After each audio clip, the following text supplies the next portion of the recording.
how dash mino gije bagwet everybody kinawea. Chenandam wamagok mampi yek. I'm happy that you are here. Migacha mampi gibijayek. I'm happy that everybody came here this morning. I hope everybody had a good evening last night. Hopefully everybody had a good sleep. Yeah. So that alarm that went off, my baby was like, he was rallying. He's like, hey, let's go. He didn't want to go back to bed afterwards. And when that alarm went off, it was like, don't, like, stay in your room. And of course, I looked out the hallway. There was another person. I don't know who it is. I seen somebody also looking out the window, the door. So that's what they tell you not to do. Yeah. How do you guys like my new shirt? I got this shirt as a gift. Not bad, eh? I need to iron it. Hey. Any aunties can help me out. Uncles, help me to iron. I didn't know how to iron stuff. But yeah, we're going to get started really shortly with the drum. And start us off in a good way. We're going to have some opening remarks. I do have a few changes to the agenda that we want to say to everybody. To welcome to the folks online. This is the 2025 Special Education Sharing Forum, Empowering Our Futures, Holistic Approaches to First Nations Special Education in Ontario. So we had a great day yesterday, amazing lineup of presentations. I'm going to be looking for future presentations ideas, so I'm going to put up a Slido up shortly after our opening remarks from our dignitaries. And so if you have any ideas of future presentations ideas, I want you to think about them now, and you can input them, and we'll send that off to the staff. So we'll get started first, as we always do, with the drum, to call us in, call everybody in, call on the spirits, the ancestors. Let's take care of all of that good stuff first. So singers, Buffalo Charging, whenever you are ready.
Let's put it together for Buffalo Charging Singers. Gamino Tagzim, gentlemen, yous are sounding good as always. Chimigwich for that opening song. So next up with our opening, we're going to continue on with our opening prayer from Olive Elm, our knowledge keeper, Olive Elm. So we're going to invite Olive to come on up, share some good words and opening to start us off on day 2 in a very good way.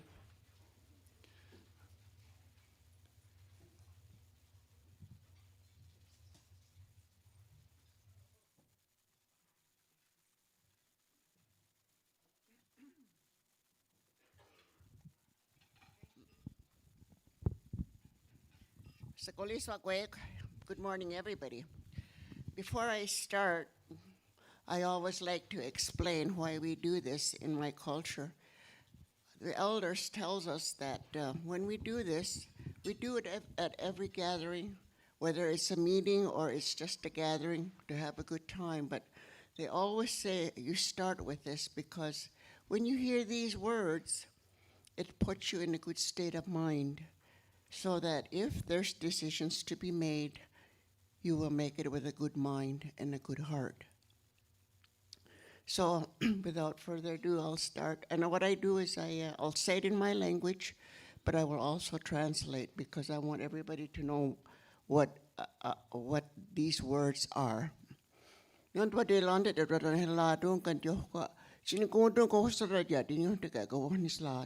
First, we give thanks for all the people that are able to be gathered here today. We give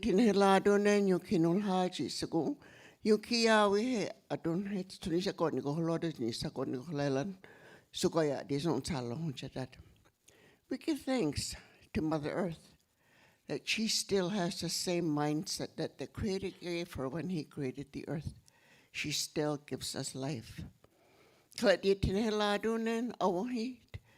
Nek wat kuwa kwana jin kon hakahi koku ne kaslondone lodi kona daso neji watuno ne jawano jinon to jadenen sugoya diso. We give thanks to the strawberry, the leader of all fruits. And they say they're the leader because it came directly from the Creator's land. They say that as the sky woman was falling from the sky, she grabbed the strawberry plants. Kalititin heladunen on quatok. Neji sukuni ne toyodoni wadoyan dwago kan wakna sant kaliwadion. We give thanks to all the medicines that still grow, that the Creator planted for the people to use, that He created to walk upon this earth. And for this we give thanks. Kalititin heladunen hoyong kwaung. Neji need what's the ili what negata. Nante dingo do hojo set neki and what's the oyong kwaung. Nikan in the. We give thanks to the sacred tobacco, as it is what we use when we want to talk to the Creator. And for this we give thanks. Kalatitin heladunen kalondesu. Wata wat kuakwan. Neji tunu ni dwesenen unkwanundake. We give thanks to all the trees, the maple, the leader of all, because that is where our sugar comes from. And for this we give thanks.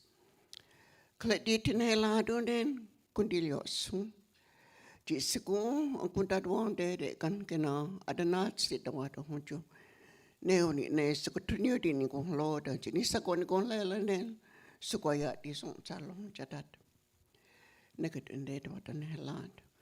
We give thanks to all the animals that they still have the same mindset that the Creator gave them when He created the earth. They still sacrifice themselves when food is needed, and for this we give thanks.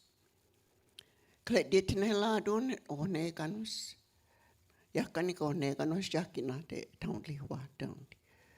give thanks to all the waters.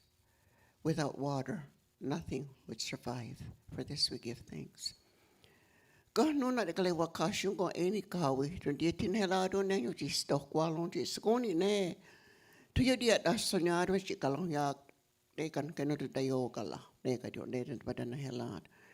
Here we go towards the heavens.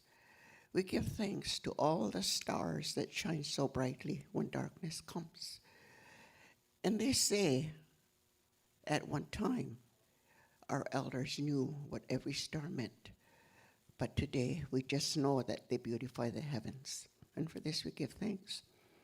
Kaleditin heladunen, yuki sot kwa sundege kao nida. Jitodea kwa swatedo nondayogala.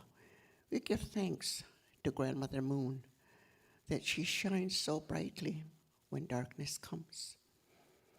Kaledetwan heladunen etwachi, neji noni neto do swatedo. We give thanks to the sun as he too shines brightly when daylight comes. Kaleditin heladunen ladisakayon deza neji skoni neto ni ochini sakon ko lela chalon jata de nen sukoya diso. De hono hunjia ko ase sononyata kan kenayo dalian sakawela only.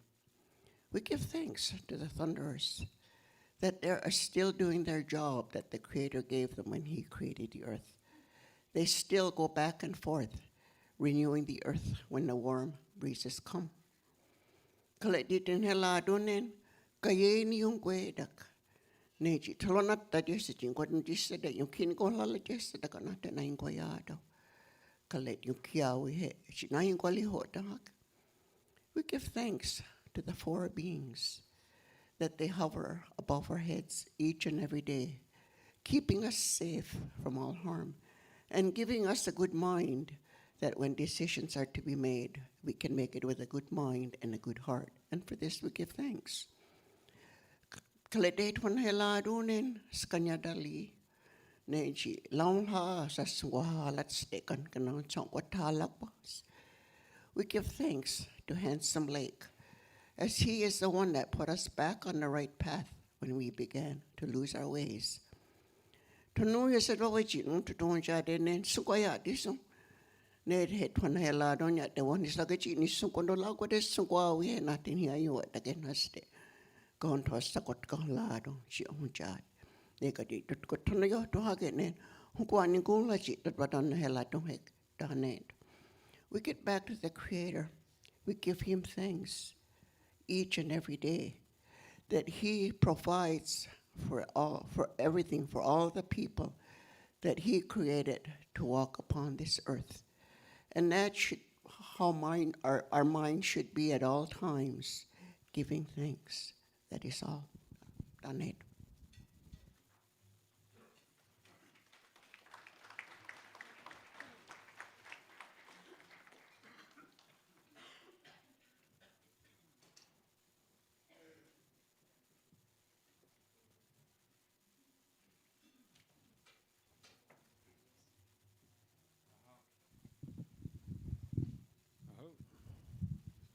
Chimigwech, Olive Elm, Knowledge Keeper, for those words before all else.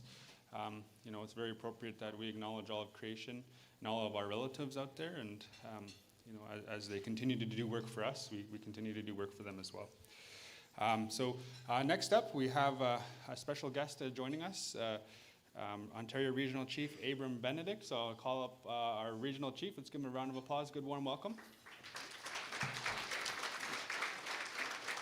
It's actually the 50th annual of the Chiefs of Ontario. That's pretty cool, hey? Yeah. Where's the cake? He just kidding.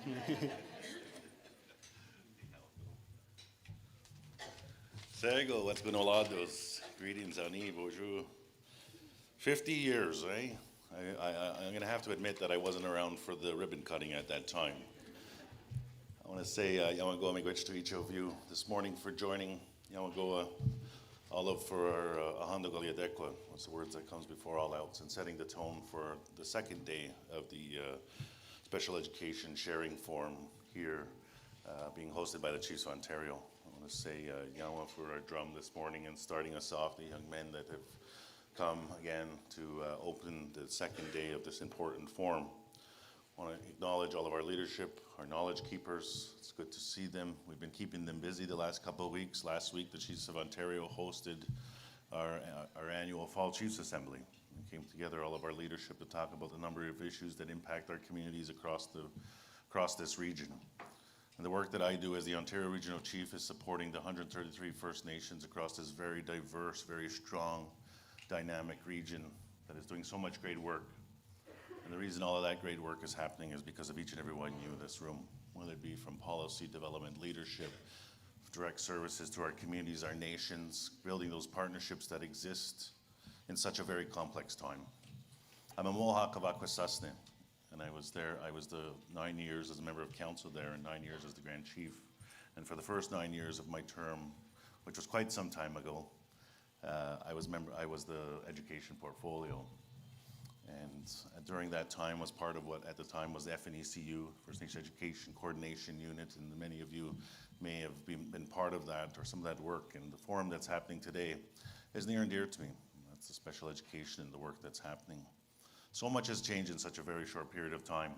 The challenges that faced our communities are so great, so difficult in the times that exists.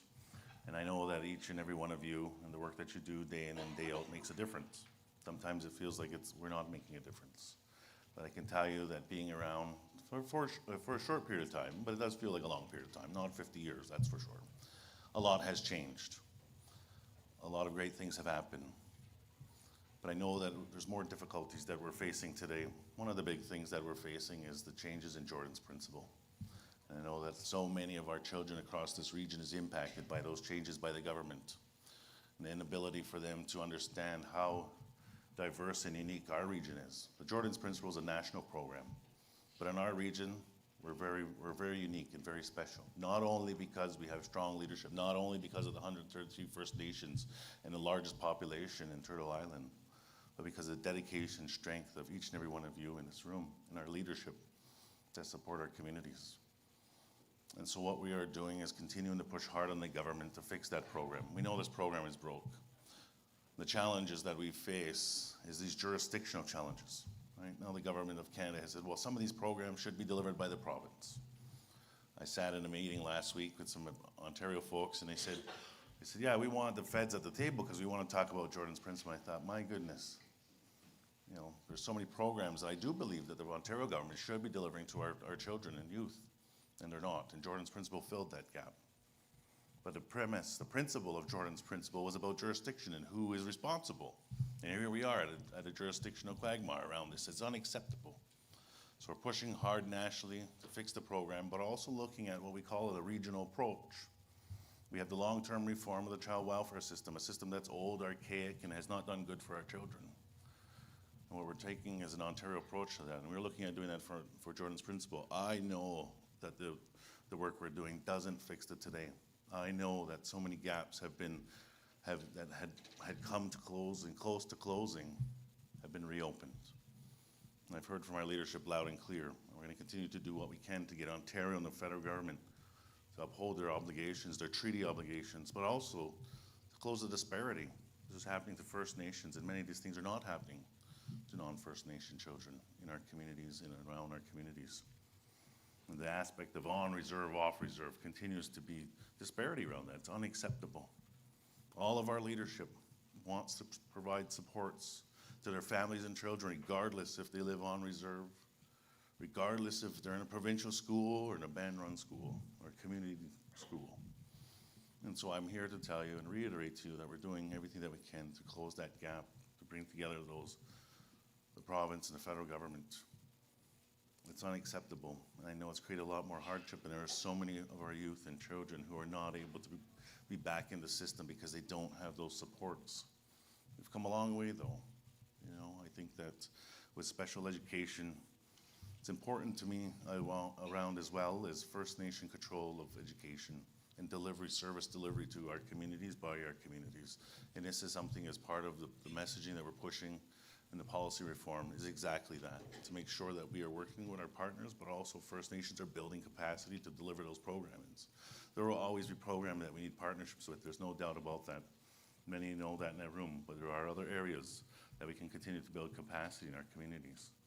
And we're going to continue to do that. As the Chiefs of Ontario celebrating 50 years, the reason why we're celebrating 50 years is because of the strong leadership and the uniqueness in our region and the good work that is happening by each and every one of you. I know that our chief and councils are overburdened, and I acknowledge all of our leadership in this room by the challenges that they face. But we're going to get there. We're going to get there one day at a time and together. embracing our language, our culture, and our teachings, and making sure that we're acknowledging that in all the work that we do. So again, Yawangoa to all of you. I'm sorry I couldn't join yesterday. We were at another function, another event with the federal government, and bringing forward the changes that are, the cutbacks that have happened in education as well. I know that some of these programmings, what they consider sunsets, are impacting our communities, unacceptable, because we've come so far. We've come so far, and we can't go backwards, and we're reminding government of that. So thank you to each and every one of you. I hope you have a great day. It's so good to meet so many of you, see some folks I haven't seen in a long time. I look forward to the rest of today. So, yawa.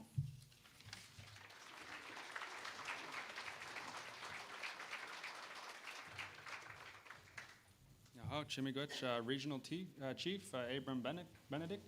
I'm always a big fan, and I always like saying he was a former OF and YPC Youth Council member, because, you know, it just shows when you support and uplift our youth, you know, they take up positions as the Ontario Regional Chief. So it's really great to see you, and to know that, you know, yous are working tirelessly to fill those gaps, and you know, continuously working for our communities. So it is much appreciated for you to have you here. We do have some updates, but while I'm doing the updates, maybe I'll queue up a Slido as well, just to kind of, oh yeah, what's your favorite food? I was gonna do this earlier.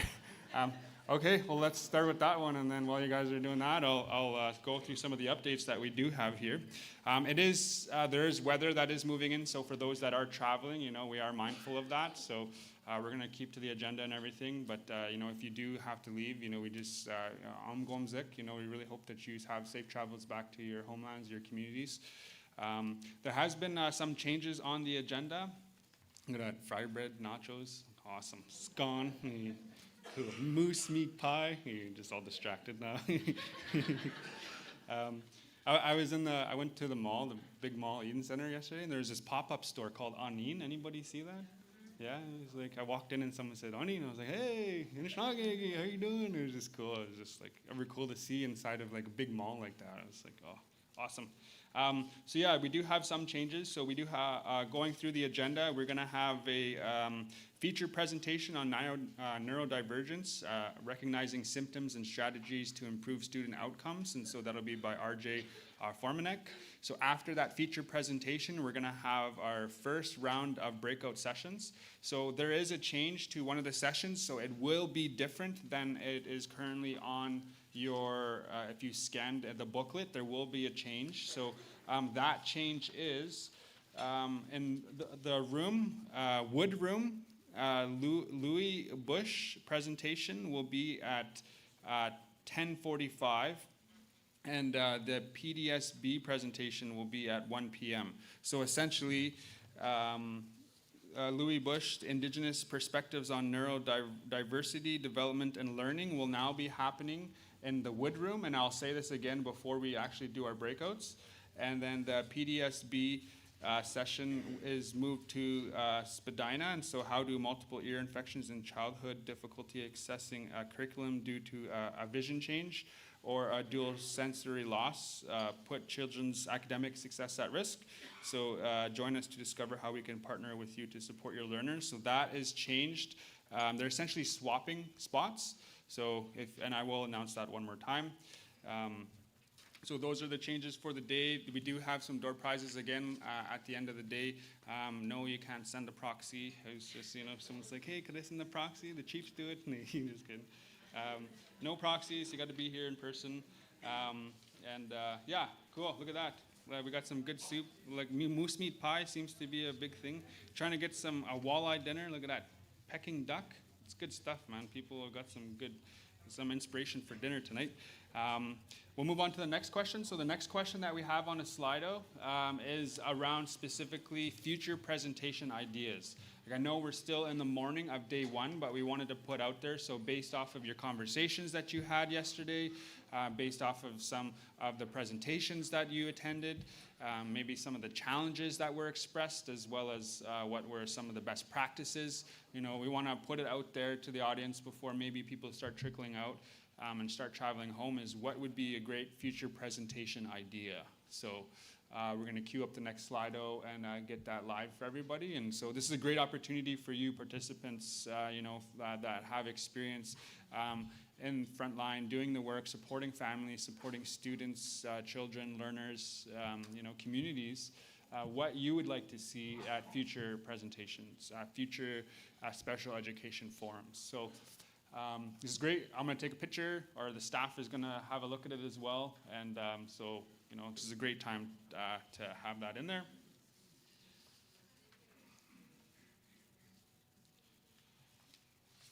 So we do have a really great, a couple presentations that we're going to get into afterwards. And so after our morning feature presentation, I'll lay out exactly what's happening and where. Offer a duplicate of workshops. I heard that as well, because it's hard to be in multiple places at once. I understand that for sure. Anything on dyslexia? Students, that's a good one. Maybe you have students actually come and share about their experience with the education system. That's a really good one. Firsthand, providing opportunities for students to share their personal experiences. I like that. Special education, learning on the land. The view from an educational assistant. I like that. Purpose of labeling, classroom setup, relevant workshops to the post-secondary level. ODD, conduct disorder. Behavior intervention strategies. These are all really great. Student testimonies, I like that as well. I think that's a really important one. Culturally appropriate assessments, support methods, yeah. I think too is like, how do we support the support staff, right? Like, how do we support yous that are doing the work? How do we support the folks that are working in your communities to, because burnout's a real thing, and so what are good tools that maybe, you can use to kind of continue to support those staff that are doing all the work to support all of our students. So really good. 13 participants typing, that's good, that's good. We're gonna just make a little bit more space just for people to add a little bit more. Maybe while these are going through, I'll just go through some of the the morning workshops. So the morning workshops, we have trauma-informed approaches by Dr. Jessica Ford. We have another workshop, the Miller approach for students with autism spectrum disorder and JK to grade 8, implementing practical strategies in the classroom. That's another good one. Embedding Indigenous knowledges into curriculum, connections to special education. And the last one for the morning is Indigenous perspectives on neurodiversity, development, and learning. That's good. That's good. Yeah, I think that's good. We got a good mix of stuff. All right. Okay, so I guess 5 more participants. Yeah. Okay, good stuff. Thanks for participating, everybody. We have our very first feature presentation. All right, so I'm going to go through who that is and a little short bio about that presentation and what you can expect. This presentation is going to be neurodivergence, recognizing symptoms and strategies to improve student outcomes. The presenter is RJ Formanek, who is the co-founder of the FASD Advocacy and Support Group, Red Shoes Rocks, which shows that FASD is real and many people are dealing with it every day all around the world. RJ also speaks widely, advocating for people living on the spectrum. It is through team effort that there is more research and education being done and getting this information out to the public. So at this time, join me in welcoming RJ. RJ, you can come on up, make the space. Looking forward to your presentation, RJ.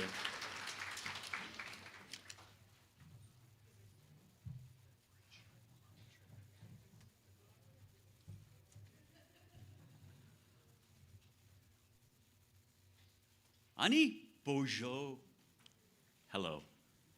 As you notice, I have no notes. You'll also notice I have no slides. So I'm going to be up here. The fancy name for my presentation really needed a little bit of an add to it. This is an owner-operator's manual to neurodiversity, as someone who lives with it. Now, one thing, this podiums are wonderful things, but they separate me from the audience. And some people need that separation. some of us prefer not. So I've already discussed this with the AV people, so I'm just going to drive them crazy for a little while. Traditionally, with our people, we would speak in a circle. And that removes this separation that I'm talking about, the proscenium arch if you're on stage. And, okay, because this is an education forum, I can tell you this right now. It drove me crazy when teachers would walk between the rows. But it also made me feel connected. And that was important.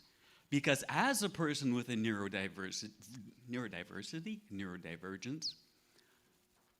I don't see things or experience things the way other people do. And connections are extremely difficult. However, as we were talking about yesterday, we understand the Creator gives us all, each of us, individual gifts. So those gifts are important. And it's important for us, as we're teaching young ones growing up, to foster those talents and those gifts. Because it's through those that we're able to grow further. And growing further would be something I always wanted to do. You realize I had no idea I was a short guy until about 10 years ago? Because I don't have a concept of self in that way. I cannot see myself the same way you see me. I use my face when I'm speaking, but I come from a family of stone-faced people. We do not break a solid straight face for anything. And that can really be off-putting to some people. Now, when I was younger, of course, people thought I was disassociating or that I didn't care. And a lot of that, I think, is based on my family history. All of my aunts and uncles, my grandfather, had been through the residential school system. My mother, in fact, had as well. And that changed people, as we're all well aware. As I've heard said before, and I can't say it's an original thing that I'm saying, but they taught with fear. We learned fear, and that's how we taught our kids, because the parenting skills were not there. So I do not blame these people for what they were taught. So I need to get that out of the way. With fetal alcohol spectrum disorder, a lot of times people ask, "Are you angry at your mother?" And I have been angry with my mother for many things, but never because of that.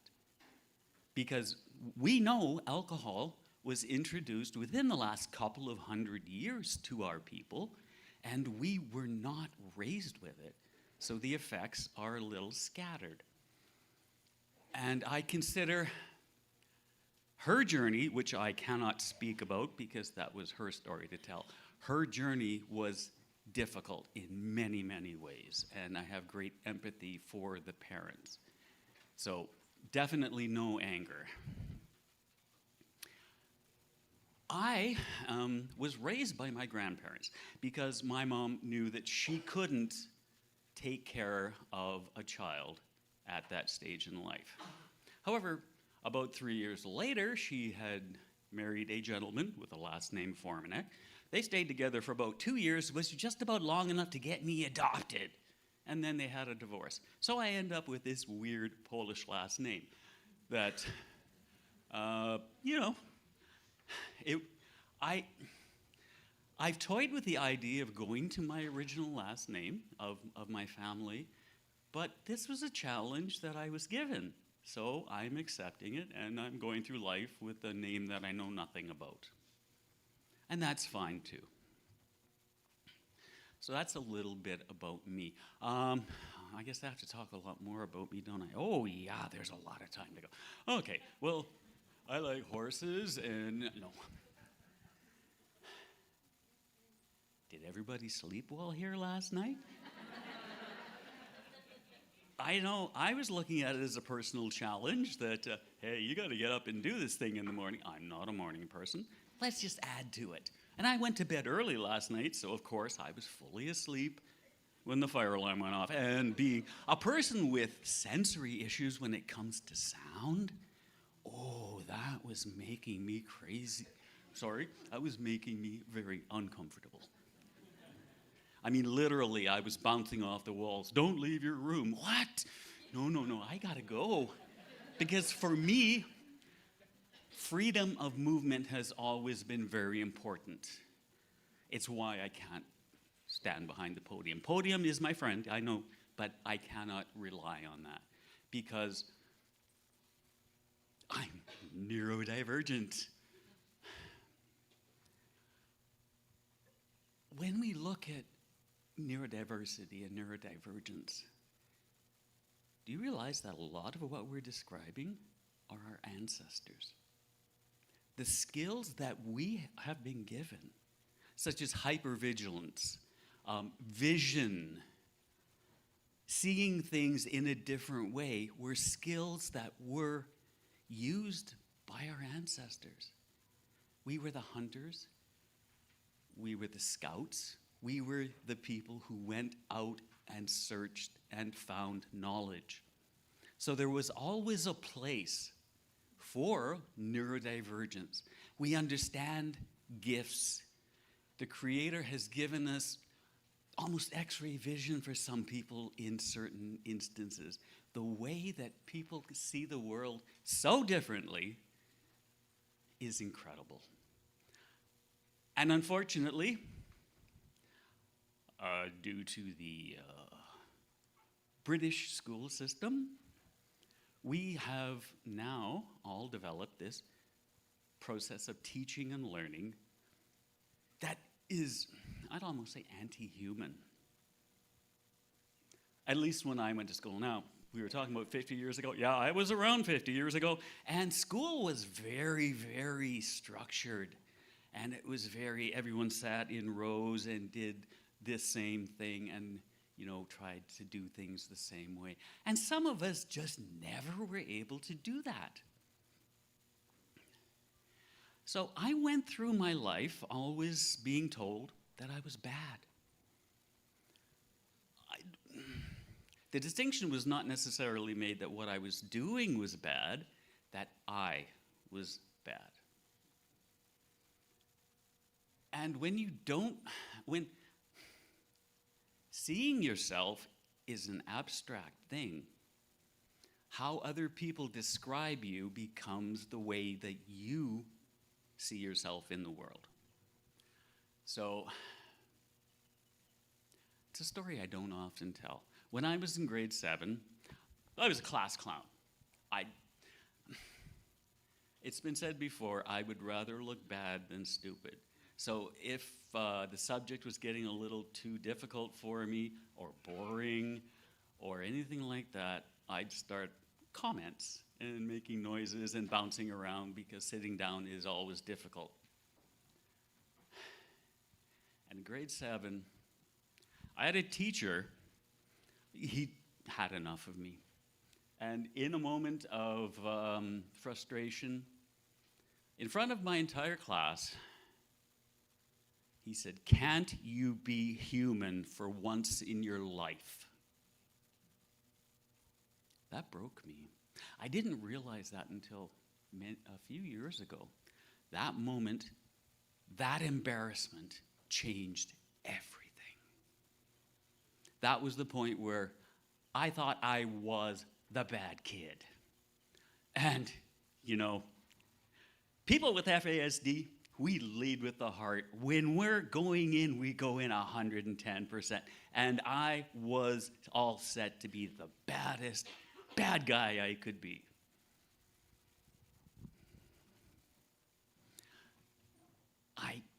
didn't realize how much that had hurt. And it made me angry. And when I go back and I look at the point when I was about 12 years old, that's when it all turned for me. And that's when I bought fully into it. And yeah, drugs, break-ins, car thefts. But I never hurt people. That was the thing. Like, I didn't assault people. I didn't get into fights. I didn't rob people. I stole from houses or from stores or those sort of things. So I tried to find a way out. So I joined a band. I was a drummer. Not a drummer, just a drummer. Or human metronome, as many people in bands call us. And that didn't work out. But what did happen was, I had a son. Well, I didn't have a son. My girlfriend did. And that changed things completely. Because no longer was I just living for myself. I was then a parent. And I knew nothing about parenting. But I helped raise my son, and we grew up together. Now, we understand dismaturity. We were that fantastic slideshow yesterday that I'm just in awe of from Anishinaabe Nation. We understand dismaturity. I didn't know that at the time. And I grew up with my son in a certain way. We got along so well that he moved out, and I went and got married, and then my marriage broke down. He split up with his girlfriend, and we decided to become roommates as adults. That was 25 years ago. We're still roommates. We are best friends. And that, to me, is the most amazing thing, because I didn't have a concept of family. Family was largely transient.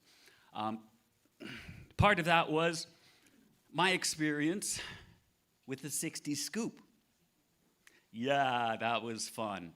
I was taken from my grandparents, a place that I was comfortable, that I was living on the reserve, the First Nation, and I was able to be myself largely, which was probably the problem. And I was put into the care system. And you know what? It didn't work. I went through 13 foster homes in 12 months. Well, placements, because they weren't all foster. Most of them were temporary, literally temporary. I became very good at escaping out of second-floor windows. They were locking me in rooms. I ended up a ward of the court and put into an adult group home at the age of 15. I was emancipated. Now, to me, I thought that was so cool. I'm an adult now. What I didn't realize was the next step was jail. That there was not going to be a reform school or anything like that, that I would be tried as an adult. And I now had a young son. So I needed to straighten my act out. But that wasn't it. Because no matter what I had been told and what I had tried to be, all my life there were signs. There were signs. Animals love me. I have an incredible communication with nature, and that has always sustained me in many ways. When I was with my grandparents, fall time was ricing time. Traditionally, we went out in our canoe. I learned how to beat the rice and respect the rice. And then we brought it home, and we went through all of the processing steps. And we had giant bags of wild rice. And I grew up. I can tell you many, many different ways to eat wild rice. And until you've had it as cereal in the morning, you don't know what you're missing. It's not one of my favorites, but is very good. So all this traditional stuff was going on. And we didn't know what FASD was at the time. So the transition from one culture to another was very, very abrupt.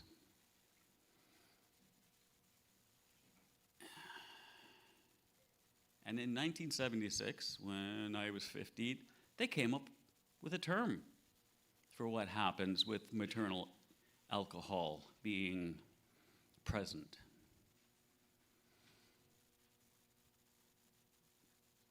But at that time, I was being given, I like to call it the alphabet soup of my life. I saw it mentioned earlier, ODD, oppositional defiance disorder, and any number of things that they tried that were close, but didn't fit. Because we know neurodivergence is not necessarily a mental health concern on its own. What happens with that neurodivergence can often cause mental health concerns. So, when I was in this adult transition home, the woman who ran it understood way, way more than she should have at the time. She knew me. When I first moved in, for pretty close to 3 months, I hid on my bed. We had a ward, basically. You didn't have a room, but I stayed on my bed, and I stayed quiet. I didn't come down for meals, kind of thing, and she allowed me to do that. She gave me space to grow into where I was, which is something nobody else had done up until that point. So, I respected her.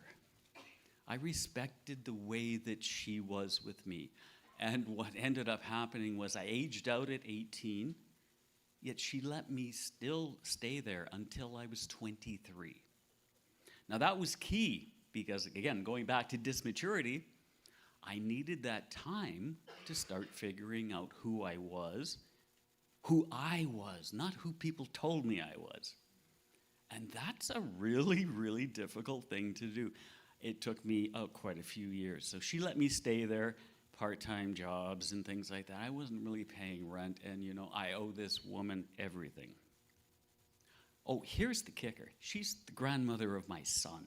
So yeah, to thank her for all of the fine and wonderful things she did for me, I got her daughter pregnant. We're all family now.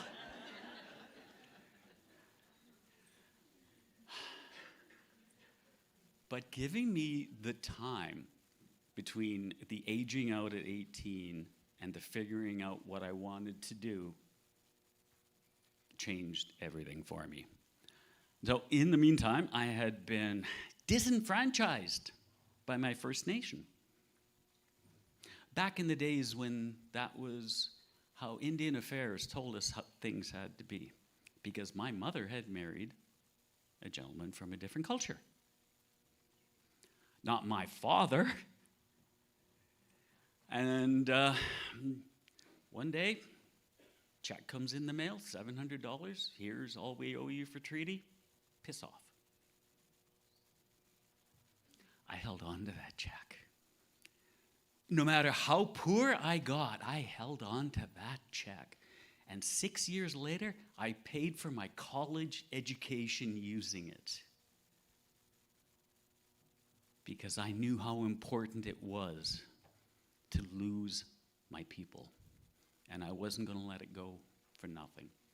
So I went to school and became a broadcaster, which is probably why I talk the way I do. They taught me how to speak English in a proper way. Very nice, very clean. And yeah, at home I do sound like an Anishinaabe. When I'm on stage, I tend not to. But I took the radio course. And what happened was because it was a radio and television, I also got to do a number of projects where I held a camera. And guess what? I didn't win any awards for my radio work, but I won crazy awards for my camera work. Well, when it came time to get a job, it seemed kind of obvious to me I should probably go with the camera work. And I did. And that led me to a career that lasted 20 years. I ended up working for CTV, eventually, out of Northern Ontario. Shout out to Sudbury. Lived there for 10 years, back when it was MCTV and daytime broadcasting and all the changes that led to it becoming CTV Northern Ontario. It was a fantastic time for me. But, like all other things and all good things, bad things in other ways, things end. And I ended up getting laid off. So, what do people do when they get laid off? They go to find a new job. Not this guy. I sold all my stuff. I sold my black Jeep and my stereo and everything. And I went to Europe. I moved to Europe for 6 months. Because I don't have a plan. And the opportunity came up. Now, Creator has given me a gift that's been really difficult to understand. I thirst for knowledge. So, any chance that I can get to learn something new, I'm going to jump at it. And this is the way I am. It can seem impulsive to people, but it wasn't impulsive. It really wasn't. And I had an incredible experience living in Europe. Came back, worked for local cable TV for 5 years. I loved it. Up until that point, I'd done hard news. I have seen more things than I can tell people about. Horrific, awful things. And the chance to work for local cable and cover picnics and conferences and things was wonderful because I got to go out. And part of my job was interviewing people, just walking up to strangers and, hello, how you doing? Here's a microphone, talk to me. So I was able to develop interpersonal skills. Gifts, because I was able to take photos, I ended up learning how to do things like this. And this is something that, was not planned. For me, life is a river, and going with the flow is the only way for me, because that's just the way I am. Now, I realize that my brain's a little bit different. And really always, I think, since I was in school, I knew that. It was difficult to make friends, even more difficult to keep friends.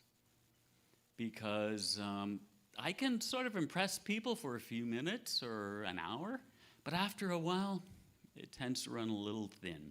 And that's okay too. But the connections that I've made through my life, such as with my son's grandmother, have taught me something I wasn't able to learn growing up, and that was how important those connections can be. So,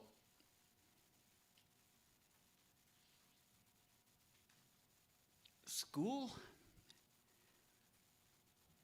wasn't difficult, except for some subjects. Some subjects I can excel in, and some I'm not so good with. I'm not good with abstracts, and I'm not good with numbers. A little bit of almost dyslexia.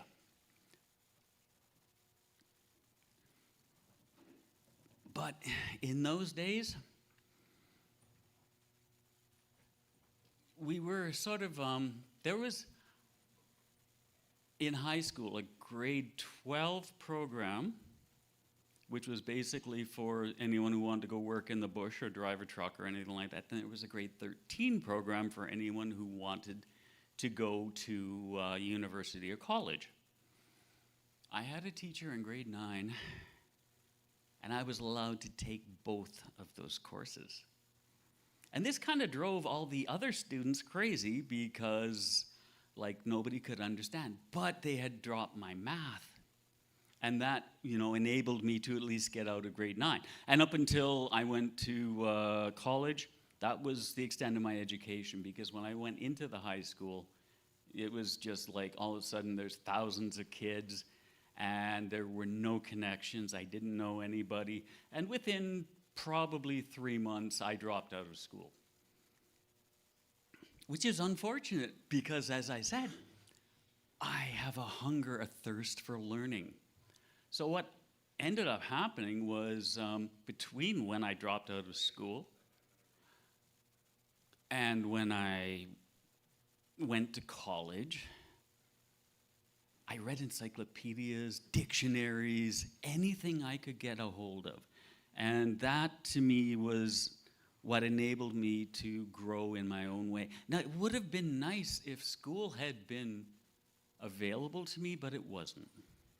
So that's a little bit sort of how I got to where I am today, wherever that is. After I got back from Europe, I became a long-haul truck driver. Now, this was back in the days when we didn't have automatics for the big trucks. Everything was standard, and that was a challenge for me. But I also started to realize that this is the way I live my life. Now, for neurotypical people, neuro-average people, a lot of the thought processes are almost like an automatic transmission. You put yourself in drive, and the steps come naturally.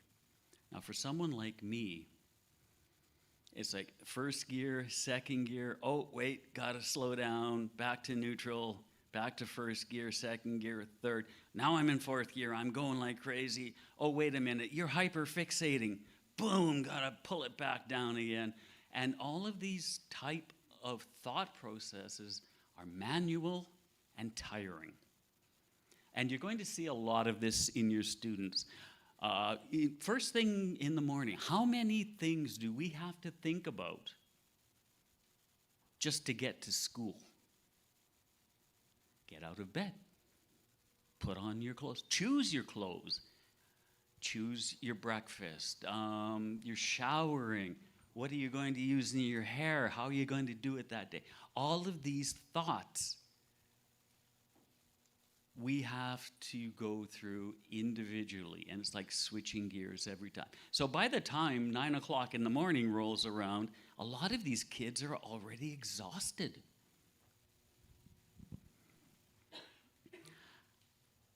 And that can lead to, grouchiness and things like that.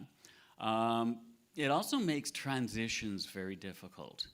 One of the hardest things for me, I think, I found when I was going to school, especially in high school, where the bell would ring and you have 3 minutes to get to your next class. My brain is still back in the class 2 hours ago, because it was really stimulating, and the other one since, I've been ruminating over what I had previously learned, and I have to go back and do something. And we would do like 5 or 6 subjects in a day. And that wore me out. So that was something that I found that I had a problem with, were transitions and what people consider hyperfixating. Now, for a person with ADHD, which is one of my comorbidities, that's almost something I need, is that ability to just concentrate on one subject and go through it from beginning to end to understand it. Now, this is part of learning style. I need to do to understand. You can show me, you can tell me, but until I put my hands on this and do it myself, I don't really understand. And I know this about myself, and I found this with a lot of people. The other thing I know about myself is if the door, turns left to open, I'm going to turn right every time. So I've come to accept that failure is the first step to success. For me, I don't learn until I do it wrong, because then I learn how to do it right. So that didn't necessarily work so well in school. However, it's a learning style, and we understand more about that now than we did back then. So another problem that I've always had is I am not aware of where my body is in space. I'm not aware, oh, you want to make a doctor mad? Go to the doctor. I have a pain. Where? I'm not sure. Well, it's kind of here. For 4 days, I had a heart attack because I thought it was a back pain, literally. And it wasn't until the classical starts to go down the arm thing happened that I figured I should call somebody. Fire department showed up, ambulance, the whole bit. Oh boy. But that, again, we talk about comorbidities, was a birth defect. So 3 days after my heart attack, I'm back on my bike riding around like, whoa, people don't normally do that. But then I'm not normal people. So understanding how different life affects me has given me great empathy for other people. I work with, in a year, potentially hundreds of neurodivergent people. We talk. We try to find strategies that'll work for each individual. And that's the thing. It has to be individual. With FASD, we've been largely able to affect the conversation where it's person first. Instead of talking about the FASD, we talk about the person with the FASD. And we were talking about behaviors yesterday. Now, I take it to a whole different level where what I like to say is when we see a behavior, let's call it a symptom. Because if we look at it as a symptom, we can bring it back to the brain rather than a blame or shame strategy. Why are you doing this? What's wrong with you? Oh, this is a symptom. This means we have to look further. And that's all that I ask with that, is that people understand that we can look further. So, one other thing about the people that I deal with, other people with FASD and various neurodivergencies, is so often we lead with our hearts. If we're angry, oh, we're angry at you. We're mad and you know it. But I have found these to be the most loving people I have ever had the experience to interact with. Now, many of us have been made small, but given the opportunity to blossom and grow, wow. And as educators, you have the opportunity to help that grow and flower and blossom. And, that's an incredible place to be. One of my favorite things to do is to teach other people about FASD and neurodivergence. One of my least favorite things to do is talk about me, but I have to do that to kind of tell the story. But to see when people begin to understand that maybe the way we were taught wasn't the right way. That maybe if we search for new ways to reach people, connections are vitally important. Like I said, walking between the rows and things like that. I never got along with the teachers who always sat behind the desk or stood way at the front of the class because there was no connection. There was the separation, like the podium. So when I'm dealing with other people with neurodivergences, neurodiversity, I have to respect that, we need to remove the podium. And that's okay, because sometimes human connections are more important than a rule or a system, okay? To a certain point. Because, well, let's take the class outside. Let's all go sit out under the trees, and we'll have a class out there. Now, for many students, that might be a little difficult. But for someone like me, that's where I learn the best. And, you know, I might not be looking at you, but that doesn't mean that I'm not hearing you. And you might see me staring off while you're talking about something, but what's going on inside my mind is those words are becoming pictures, and I'm seeing your words as pictures. Yeah, it's a horrible, horrible thing to have. When someone says something, I see a visual representation of it. And this is the way that my brain works. If you say apple, in my brain, I see an apple. Because abstract concepts are hard for me. Concrete is easy. Apple, I know what that is. Baklava, still no idea what baklava is. And that's okay. I think it's a pastry, and I generally don't eat pastries, which is good. So, the sensory side is vital too. That alarm last night, whoa. I was awake for 2 hours after that trying to calm down. It's very effective. Definitely woke me up, and I probably scared my grandkids I don't have yet. That could have done damage, I'm not sure. But it was a learning experience too, so I appreciate that.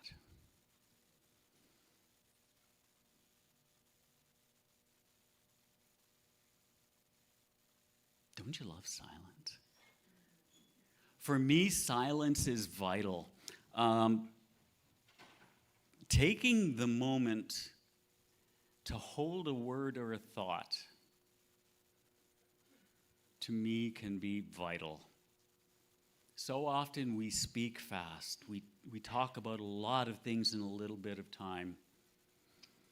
And that can get, again, to someone who is constantly shifting gears every time the conversation goes somewhere, that can get really tiring. So I appreciate a moment of silence in a way that a lot of people don't. One thing that a person like me has to have is an exit strategy. If I didn't know where all the exits were here, I would not be comfortable. Because I've always been a runner. I've run away from group homes, from fosters, from placements. But I never knew where I was running to until after I got my diagnosis at the age of 47. Now, I'd gone through my whole life being the weirdo. And, you know, I'm sorry, I love the weirdos. I really do. Because when you're not constrained by the box, inside the box, outside the box, I have no box. My thought processes will flow through all different areas. And that's what I love about neurodivergent people, is we don't have a lot of these boundaries built in that maybe neurotypical people might do. Now, you might end up in conversations that, whoa, totally shock you. But that's okay, because a lot of times we're trying to figure it out too. And, okay, here's a quick test. How many of you have an actual voice in your heads.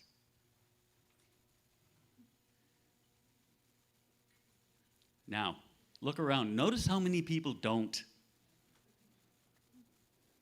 That was something I didn't realize. I didn't realize that many people don't have a voice going, oh, well, you have to do this, and you have to step down, and this is how you walk, and hold your shoulders back. But these thoughts have to come to me as words. So I once told a psychiatrist this. Next thing I know, I'm being checked for, schizophrenia. No, it's not somebody else's voice, it's my voice I'm hearing. The unfortunate thing is, as someone who speaks, I have very poor communication skills. I'm not a talker. People who know me know it's very, very difficult to get into the real me. Because I'll say a lot of words, but I'm not going to communicate anything in those words. And that's a skill of a sort. So, when you're dealing with people like that, sometimes you just got to let us talk. Because when we're talking, we're figuring it out as well. So many times I said things, and then after I said them, it's like, oh, well, that was totally wrong, wasn't it? But it wasn't until the words came out that I knew that. Now, when I got my diagnosis, and it didn't make any sense to me at the time, the diagnostician sat me down, look at me. She said, look at me. I want you to know one thing. It's not your fault. I didn't realize the import of those words until I started to learn about FASD. And I realized that when I was a bad guy, yeah, I was the bad guy. Me, RJ, not somebody else. I owned that. I was a rotten kid. I was a terrible teenager.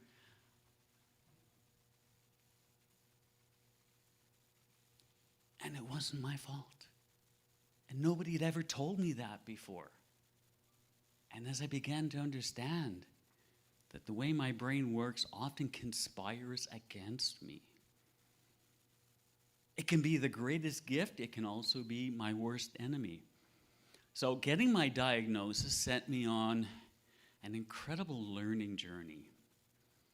And I was so lucky to be sponsored to take the FASD postgraduate course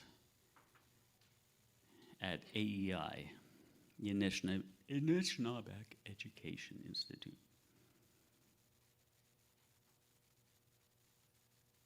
And that was the greatest gift I've ever been given, because the opportunity to learn about what happens to our brains, what processes we go through,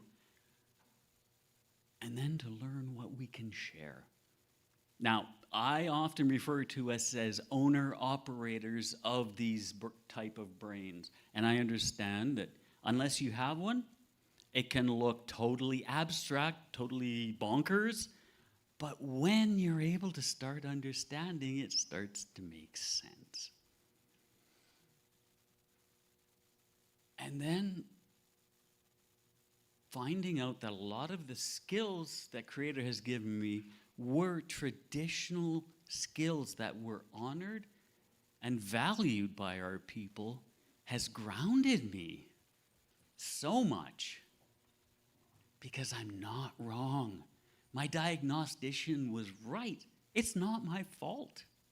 It's nobody's fault that I was meant to be this way. So I forgave myself. I was finally able to forgive myself, which was something I had never been able to do before. So this is why now I try to explain to people what it's like to have a brain like this. I can look defiant. Like, if you suggest something to me, very often I'll say no. No doesn't necessarily mean no. It means I need to think about it. And in a world where decisions need to be now and they need to be permanent, that's hard, that's painful. So being given the opportunity, ooh, who's buying me coffee? To be given the opportunity to understand these things has made me want to share it, because I know how I was judged, and I don't want to see other kids growing up being judged for things that are not within their control. So now I speak to a lot of parents, but I speak to a lot of other people on the spectrum as well. And we've moved on past just FASD. Now I talk to people about ADHD, which is, by itself a wonderful thing to have. But when you mix it with something like FASD, it becomes even a lot more fun. But without these things, I wouldn't be me. I've been given, here's a question. Would you like to have been born not affected? Neurotypical. Hands down, no. Nope. I like me. I like how I see the world. I know it's different, and I know I make people shake their heads all the time. But, as I like to say, walk with me, talk with me, be my friend, and you'll see that my ideas are not totally bonkers, just a little bit. And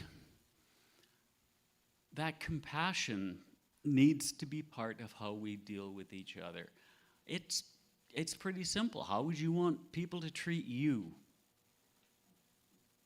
And that's how I try to go through life. So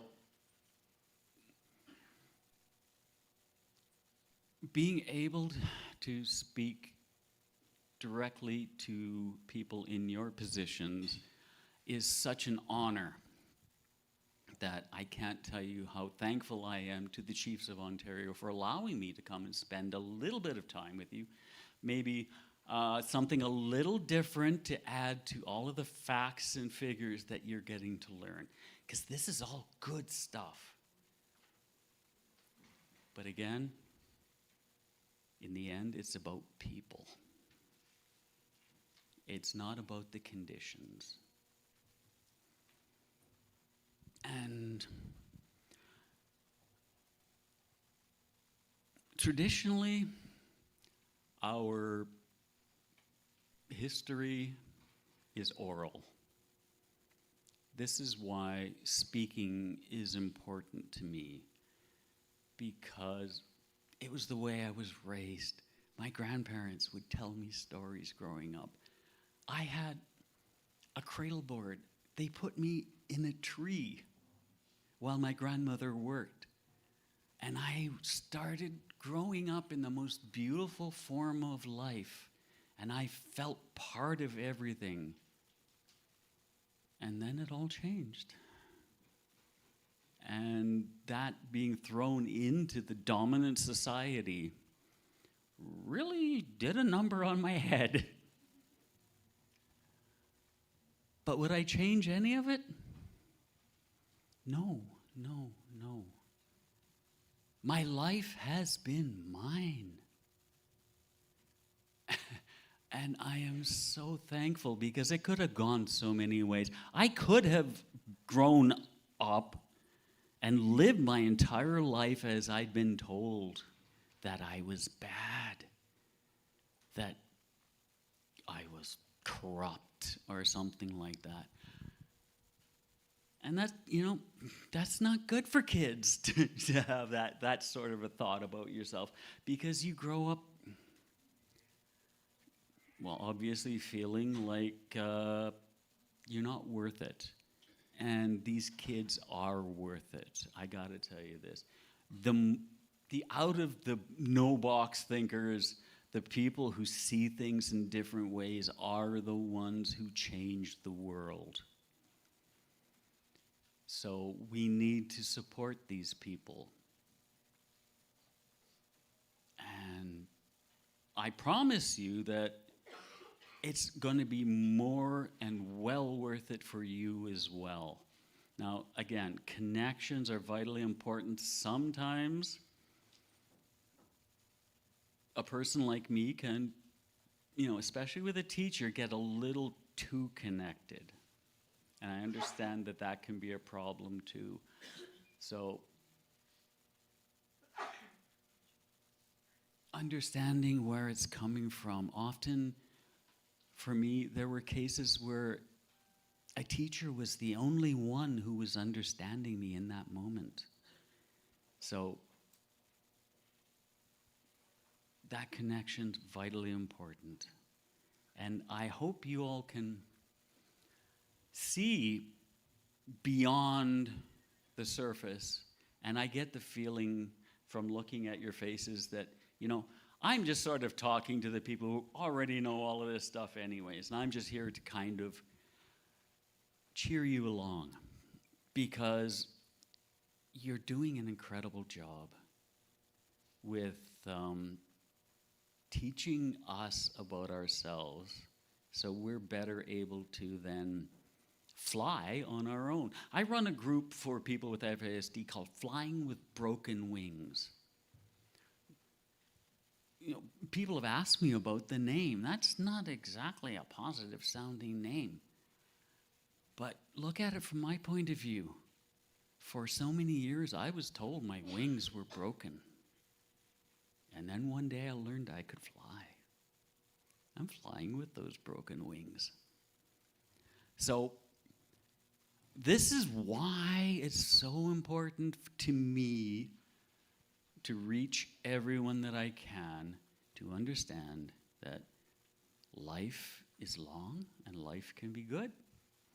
I just turned 64. As you can see, I've got my winter plumage on right now. My hair is going, 1970s style. I'm all set for hibernation.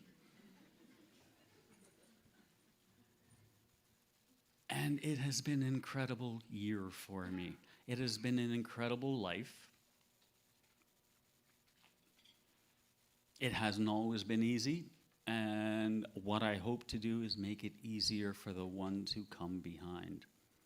The ones who aren't here yet, the ones who are just starting their journeys. My grandmother, I was the oldest kid, and there were a group of about 5 of us. I have 2 younger sisters, my cousins. And what she always said to me as I was going out the door, and I hear this every day, today even, watch out for the little ones. That was my job, to watch out for the little ones. And this is what I'm trying to do, what my grandmother taught me, what I was born to do, to take care of people who might not have that care. When I go out on the street and I see the people who live on the street, I almost cry because I recognize in so many of them so many lost opportunities. And, what you're doing is changing that for so many people. I know, except for a couple of things that happened, I would be one of those people. And I respect them, which a number of people are not able to do. But each of us has a journey, and our journeys are personal and important, each and every one of us. There is no person I have ever met who doesn't have worth. we're in this boat together, people. So please, when you have that moment and you become super frustrated, please don't say what that teacher said to me. Take a moment. Take a breath. Because words can heal and words can hurt. And I didn't realize just how much that single sentence could affect my entire life. So,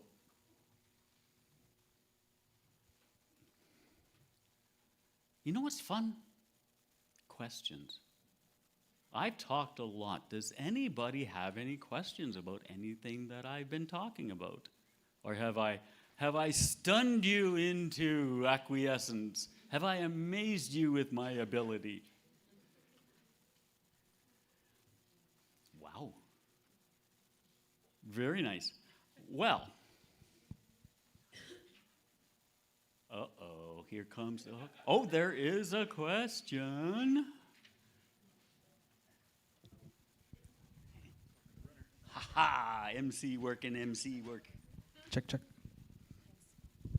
Hi, I'm Rashmi. I'm coming from Constance Lake First Nation School. Hello. So hi, if there's a student who we suspect has FASD, what are the signs to look for if he's undiagnosed?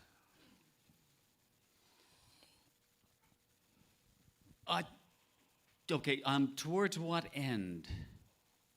We're not looking to find the diagnosis, right?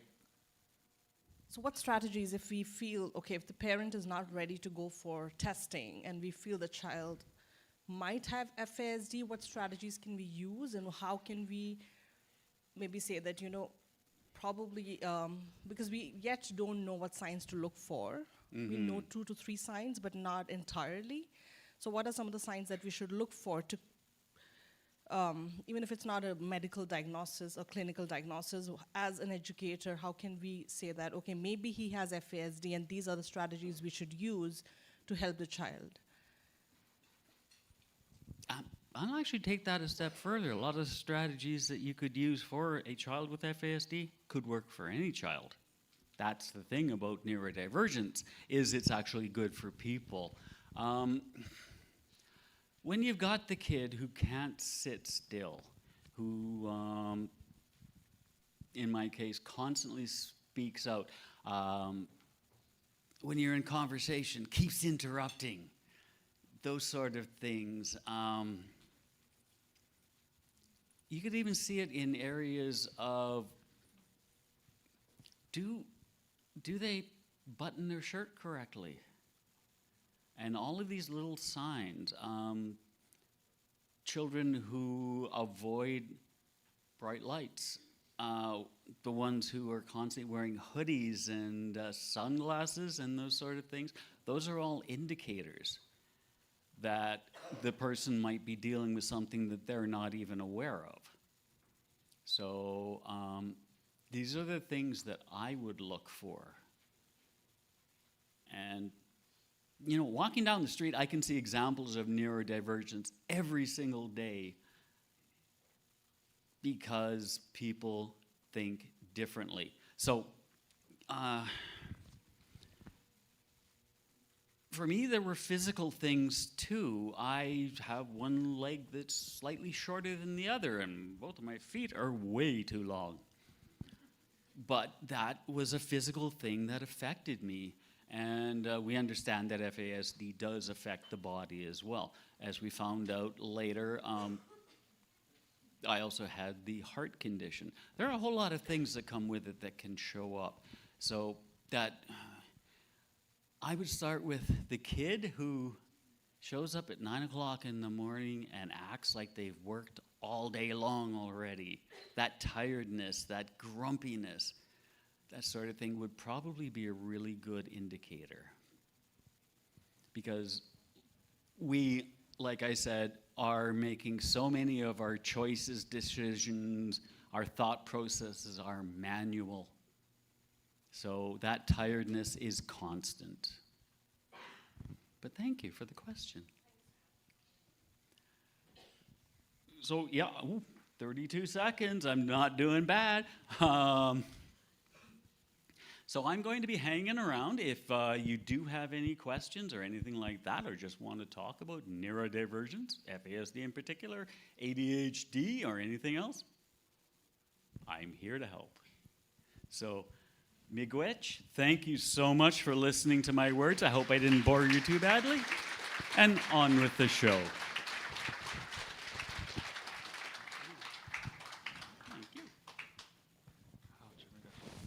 Let's put it one more time together for RJ Formanex.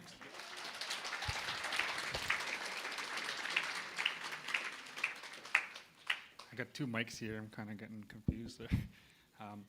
Awesome. So yeah, I appreciate sharing your story and your experiences, RJ. Living and navigating life with FASD and neurodivergency. You had some really cool things that you mentioned. Neurodivergency was seen as a gift during the time of our ancestors. Talked about the compassion that's needed. In the end, it's about people. And then you made a statement that neurodivergent people, because they think differently, can and have a history of changing the world, and I think that's really cool. So like every child is a gift, everybody has certain gifts, and sometimes they look different. And so if we can just nurture those gifts, and they can change the world, and they certainly have in the past. So that's really great. So Chimigwech again, RJ, for sharing. We are going to be having a 15-minute break, but then we're going to roll directly into breakout sessions. So I'm just going to name what these breakout sessions are. We won't be together here except for lunch. So starting off in the Alexander B and C room is trauma-informed approaches, Dr. Jessica Ford. Spadina A and B is the Miller method approach for students with autism spectrum disorder in JK to grade 8, implementing practical strategies in the classroom. That's by Dr. Sonia Mastrongello. And for everybody's references as well, so if you do scan the QR code, they did update the agenda, so all the different workout sessions is updated on the QR code. So if you do find yourself lost and finding where yourself to go, you can scan the code as well. The last presentation, that we have, Embedding Indigenous Knowledges into Curriculum, Connections to Special Education by Dr. Ruth Beatty and Kalinda Klein. That's in the Porter room.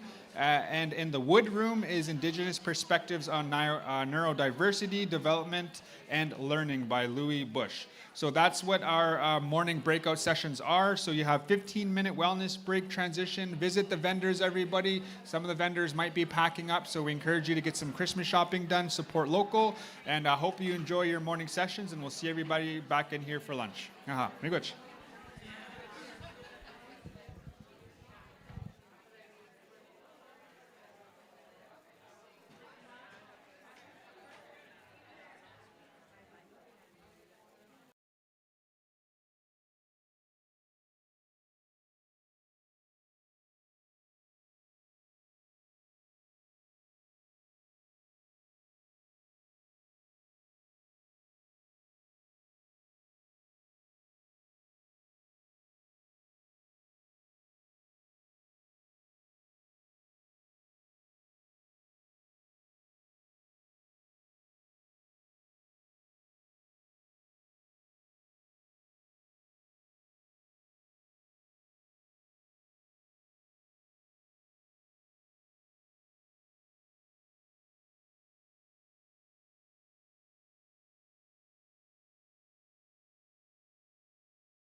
1, 2, check 1, 2.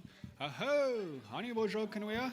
Hello, everybody. So hope everybody will enjoy their food and enjoy the morning. So we're gonna have a nice little presentation while everybody eats.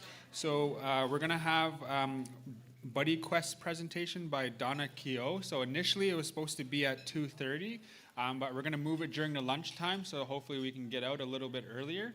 So it's my pleasure to introduce Donna, who's gonna give us a nice eat and learn. Aha.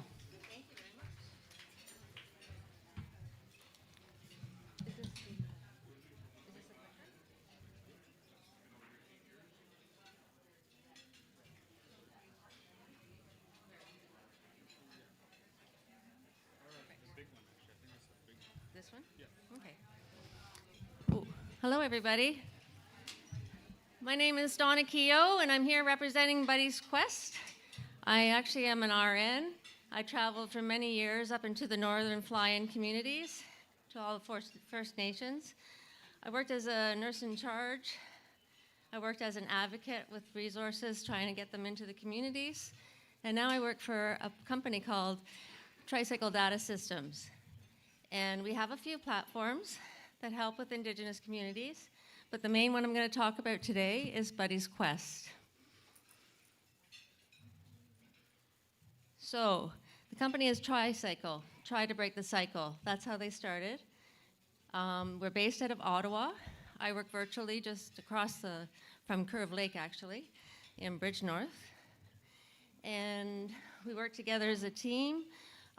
We promote as much as we can and help and advocate and try to get those resources wherever we can. And now I'm happy to say that I do it throughout Canada and the United States. So what Buddy's Quest is, it's a game. It's a game for Indigenous youth. And what it does is it helps with that human connection. It helps with the empathy, the compassion.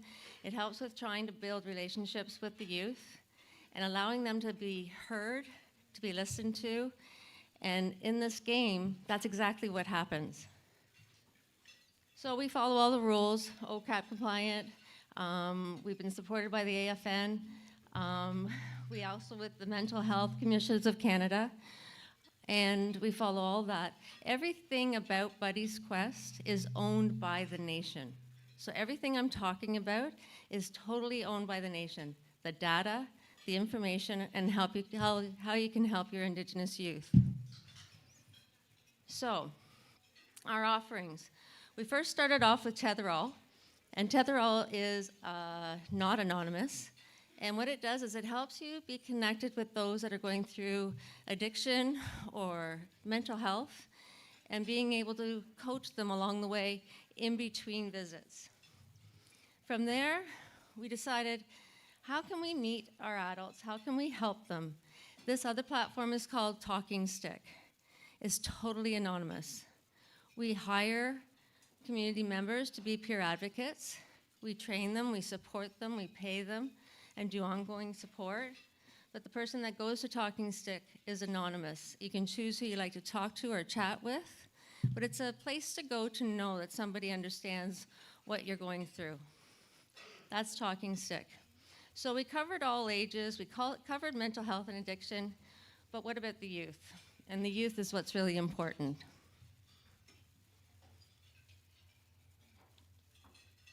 So Buddy's Quest, like I said, is a game. It's kind of around the ages 7 to 14 plus. But the game was developed to have fun, not like homework. But it is there to be, there's 87 different levels of playing. It's anonymous. You get an access code, and you can develop bigger groups in order to be able to find out exactly what's happening with the youth. So, sorry, I keep walking away from the microphone. So it was created with Indigenous youth as well. We had advisory groups with Indigenous youth, with adults, psychiatrists, psychologists, nurses, and we came up with something that was fun. So we're meeting youth where they are. So what the data will prove is what is happening with the kids. Is it bullying, gender identity, substance use, self-harm, suicidal ideation, violence in the home? This is 1.0. We're actually still creating the next ones. So after the 87 levels, there would be another game for them to continue to play. And that, by listening to First Nations, is going to be grief and loss, gambling, human trafficking, and eating disorders, and text-to-speech, which is really important. So the game was developed over 3 years, and we just launched it in June. I think a lot of you, or some of you, I visited or talked to on Zoom, presented to you, shared with you. But I'm here, and I think that it's really important for everybody to understand, especially that the data is owned by the nation. So you can use it at school, you can use it at home. After level 5, right now you could actually download it on Apple or Android. You can see how it works. You get to level 5, and that's when you need an access code. And that's where some questions are being asked. So the questions are going to be cultural, fun, and then some serious questions as well. But with the advisory group with the Indigenous youth, they told us what they liked, what they didn't like, so we really try to make it fun. And they have to answer the questions before they get to the next level. So they also have an anonymous chat support, which is really important as well. So Buddy the Bear supports them and guides them along the way. And if they want to reach out to somebody anonymously, they can reach out and chat to them. Maybe they've been triggered by something that was asked through the game or something that's going on in their home. So this is how it works. Once you get to level 5, different questions will come through. These are the topics we just talked about: bullying, substance abuse, suicidal ideation, self-harm, substance abuse, and violence. So it's important to know where they are. So what we do is we give you an access code, and it's really great to go into the schools because you can do one access code for grade 1, another access code for grade 3, another one for grade 6. You find out there's bullying going on in grade 1, and you bring in a keynote speaker to talk about it. Substance abuse happening in grade 3, same thing. The reason it's anonymous for them is it gives them a safe place to be able to share something, and we're not centering at one child or one youth. We're going to address it as a group to help out. So this actually is how Buddy the Bear works. He'll ask the question, and this one is on the chat feature, and it indicates, would you like to talk to a peer support right now? And the answer is not now or sure, so it's totally up to the youth. But like this says, Buddy reminds kids that everyone struggles and gently offers support. What we're actually doing is we're planting the seeds. We're planting that ability for them to build up their confidence, build up their self-esteem, to be able to speak up. We start at the young age, and then we transition over into other products, sort of like Talking Stick or Tetherall. So the data grouping is an access code. So it's a community level. It's at a school level. It's either by school, by grade, by classroom, by gender, programs and youth groups, and special events. So we really want to target wherever we can for our Indigenous youth. These are the voices of Indigenous youth. We talked to them. This is what they stated. The hesitancy about chat is up to the youth, because a lot of youth, as we all know, are very shy. Do they want to do this? Do they not want to do this? But it's like what I said. It's building confidence. It's building self-esteem to be able to speak up. So who responds? It's your children. It's your people. It's your data. And it's your nation. So we select, we train, we help with a community member to be able to be there on the other end to receive the chat. And data is currency. Data is one of the key components to this. Like I said, it's owned by the nation. You have your statistics. You have a dashboard that you can follow. You can see. You know what's happening with your children. And it also helps out with funding. It helps out with different parts of presentations. If you're doing a PowerPoint presentation, you can copy the data. But like I said, all this information is for you, for the nation. So here's the dashboard.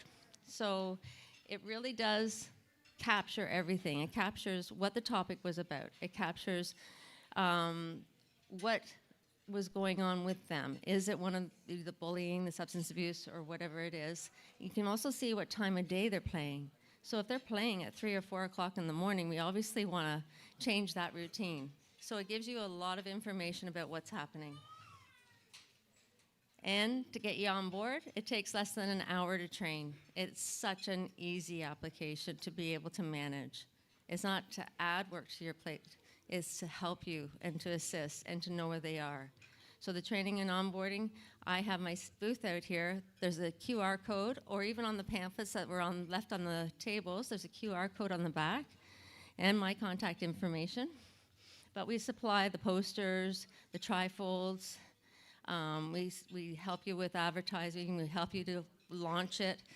And you could be up and running within a couple hours. The training takes 45 to an hour, if that. So far, we've reached quite a few different areas: BC, Alberta, Manitoba, California, Oneida, Wisconsin, Maine. We have several nations signed up, and we have several nations just pending signature. So the momentum is growing, especially that we just launched it in June. So that's pretty good. The pricing. The pricing is $5,000 for a pilot. It is just a pilot for 6 months to see if you like it. You get unlimited access codes, you get unlimited licenses, but also it's recognized by the ISK, Indigenous Equity Fund, and they approved that for Buddy's Quest. So there are ways to get around the costs, and then once you decide what you'd like to do, want to move forward, then we talk about the next step. And that's me. My information's on the back of the trifolds. I have the booth. Due to weather, I think a lot of us are leaving early, me included, but please reach out. I'd love to set up a presentation, talk further about it, get into some more details. And that is the end of my presentation.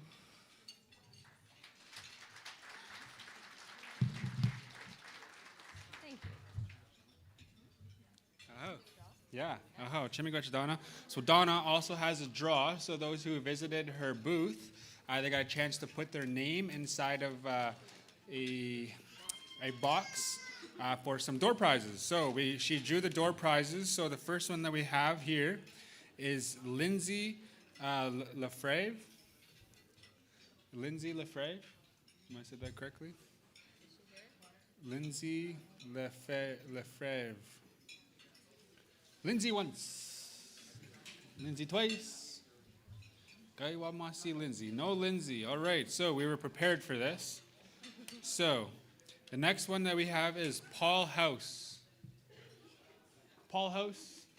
Do we have a Paul House out there? Gaiwamasi. I don't see Paul House. Okay.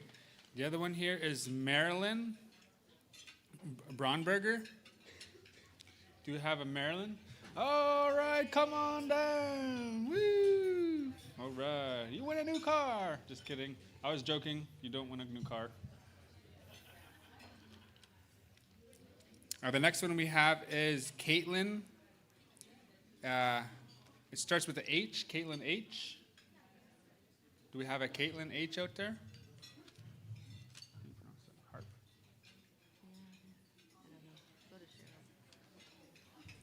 Next up, we have a Cheryl Miller. We have Cheryl Miller out there. Cheryl Miller, going once.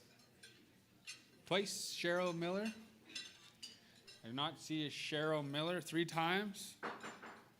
All right, no Cheryl Miller. Next one we have is Emma. Emma Knows. Yep. Emma Knows. All right, Emma, you are the winner. Congratulations. Come on and get your prize. All right.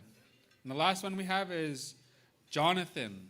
Jonathan, looks like B-U-T-H-E. Do we have Jonathan Booth?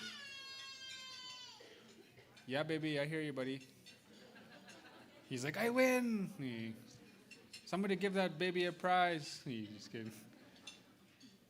Jonathan. So that's the last one that we have.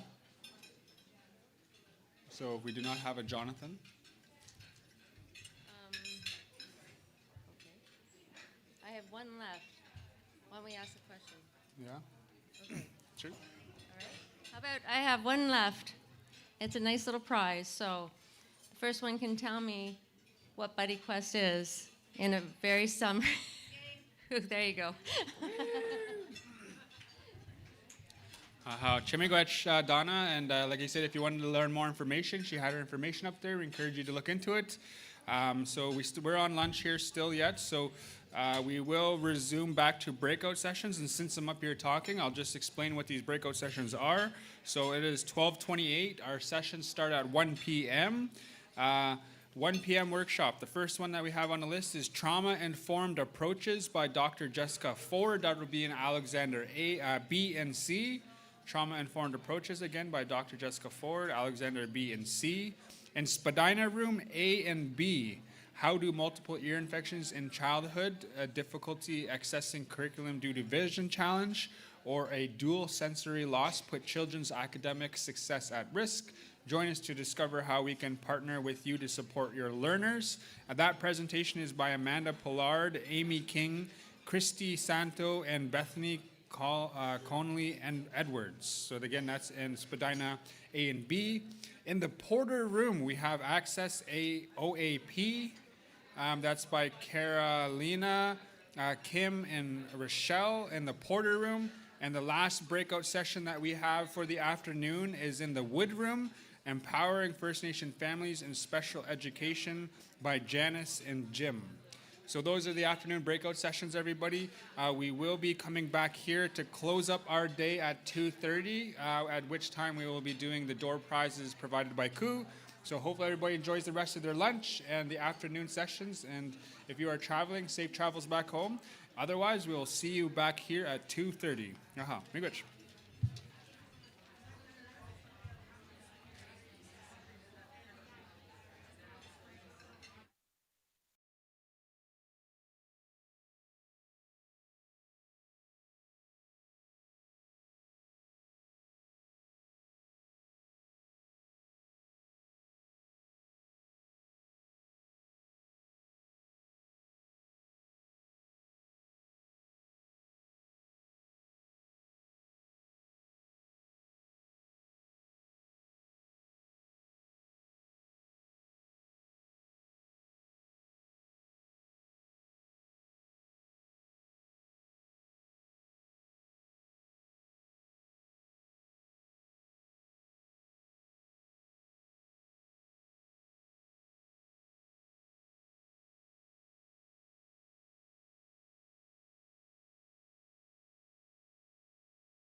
Ani bonjour, Kanuya. Hello, everybody. Welcome back. Hope you enjoyed your afternoon sessions. We are mindful of the weather and the time, so we're going to be getting through everything for our closing very shortly. But what I want to do is, while we're waiting for the rest of the folks to trickle in, I still want to do the draw at 2:30. So we got a couple minutes here. I'm going to queue up one last Slido for everybody to participate. And that is, what is one takeaway / highlight from your time here at the conference? So if there's anything that you wanted to highlight, to make note of and things like that, this is a great time to do it. One of my highlights last night was I had a couple juices that I snagged from the conference there this morning. And I was parched, and they were very good. So there's a couple more juices, so grab the juice and all the snacks there, take them with you. Yeah, no, I think it was great to actually do a lot of the visiting. I think, got to make the connections with some folks and to hear some stories, hear some of the great work that people are doing, hear some of the challenges, but also their drive to address those challenges and to, create very meaningful, positive experiences for all of the students. So it's really great. Yeah, so connections, collaborations was definitely one of the highlights, the informative presentations, fantastic speakers and things like that, the importance of emotions, I think that's a good one. Inspired by the knowledge sharing and seeing neurodivergence as a strength, I also agree with that one. Exceptionalities as gifts. Yeah, very well organized. I agree. I think it was a great job by the organizing team. The Chiefs of Ontario Secretariat, they do a lot of work to advocate for our communities, for our people, and particularly in education, around special education. So I wanted to acknowledge them as well. I don't know if we have any of the staff in here. Do we have any of the staff in here? Yeah. No, maybe not. But when they do come in here, we're going to give them a good round of applause, okay? We're going to, just acknowledge all their work, and we're going to acknowledge their contributions to bring everybody here, making sure that we were all cared for, everything was prepared, and things were in place for us. So, that's very important, making sure that we have a very meaningful experience here. So we do want to get going very shortly, but I did say 2:30. So imagine I drew it at 2:28 and someone wasn't here and you said 2:30. No, can't do that. But yeah, amazing speakers, voice of students. Yeah, great things. Look, great MC. That wasn't paid. I didn't pay nobody to do that. No, nothing. He was just must be a great guy. He was just good. Yeah. No, I think it was good. Yesterday we had really great presentations, a great keynote followed by a featured presentation around FASD, great round of breakout sessions as well. So, some of the input that you did provide, the Secretariat wants to take that input and to continue to implement that in future conferences, future gatherings, and things like that. So if there's an opportunity where you do get a follow-up email and it says, whether it's a survey or, looking for your feedback, as someone who does a lot of organizing as well, it's your feedback helps to inform us how to make a more enriching experience, for future gatherings. So I really do encourage you to participate and provide that feedback when you do it becomes available. And one other thing too is I did mention about the QR code. The presentations will be uploaded onto there. And for those who did give their email for any updates, they will be sending out the presentations via email as well. There's a lot of really great presentations, and I do it all the time too. I try to take pictures of the slides that really hit home, and so it's nice to know that you do have access to those as well. So I think now people are coming in. I've seen people, it is 2:30, so I actually don't even have the wheel of names here, so maybe there is no door prizes. Just kidding. Just up here sweating. Where's the door prizes, man? There was gonna be. They were all mad because he lied. Just kidding. Yeah, there are door prizes. I'm not actually sure. Did any of the winners were here that won yesterday? Are you guys out there still? Just real curious about what those door prizes were. Yeah. You know what they got to start giving out as door prizes? Like a gift card for a massage or something like that.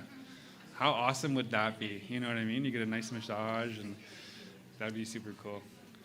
I had my first massage there a few years ago, and you know what? That kind of hurt, if you know what I mean. Yeah, you know. But they said if you feel sore afterwards, it's usually a good thing, right? So I was like, oh, okay. Well, she hurt me a little bit, but I guess it's a good thing, right?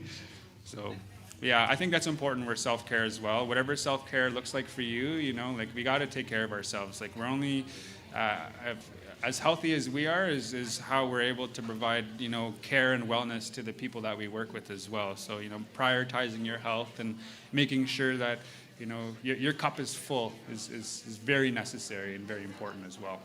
So actually, they do have the wheel of names. All right, okay. So I got the thumbs up. So we got the wheel of names here. So we're going to do the draws, and then we're going to have some closing remarks from our knowledge keeper, and then we will have our drum to close us off, and then we can all, we'll be done for our gathering for the time here.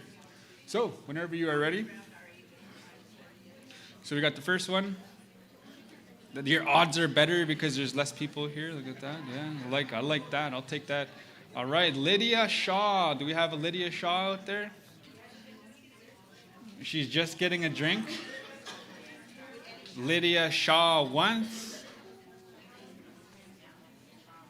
Lydia Shaw twice. Is there a Lydia Shaw out in, no? Yeah, someone's like, I'll be Lydia. I'm Lydia over here. I did say 2:30. It is 2:32. So Lydia Shaw, one last chance. Going once, twice, three times and a half, 4 times. No Lydia Shaw. Her friend's just running real fast. Lydia. Okay, I think I did enough, right? If she's not here, yeah. Okay. Everybody's like, come on, let's go, get it moving. Okay, I called for Lydia Shaw. We did know that 2:30 was the time, so we'll just stick to that. All right. Gyabe Minwa, Gyabadish. One more time. All right, Lydia Shaw. Not today. Anna Betty. We got Anna Betty out there. I just saw Anna Betty as well. That's our Deputy Grand Chief for Anishinaabe Aski Nation. Apishe Yayin, where are you, Anna Betty? She was just here too. I'm gonna text her. Hey, you won? Anna Betty. I don't see an Anna Betty out there. People are like, my odds are doing good right now, you know. Anna Betty once, twice. Gaiwa Masi, I do not see Anna Betty, so I guess we're gonna continue on with the show and we're gonna give it another spin. Let's see where our next name is there. Everybody's like, I saw my name in there. Look at that. Who we got the next one? Kim Avander Solis. I didn't say that right. Do we have a Kim V out there? Kim V? Is that somebody else? Oh, okay. I wasn't sure if it was like a, yeah. All right. Okay, I don't see a Kim out there. Kim going once, Kim B going twice. Do we have a Kim out there? I don't see a Kim. We're gonna move on. You gotta be in the room to win. All right, that's just how I was told the rules are. Oh yeah, Lydia is here. Yeah. Sheena Pine, all right. She's from my res, but it wasn't planned like that. Hey, just kidding. Oh, I do have them. Yeah, sorry, I was like, yeah, here. Yeah.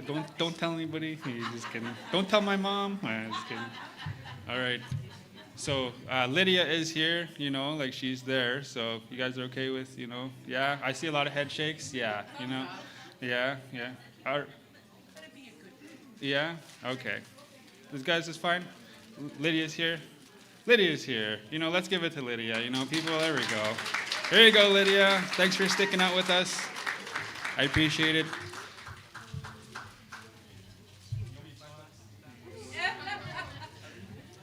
Just kidding.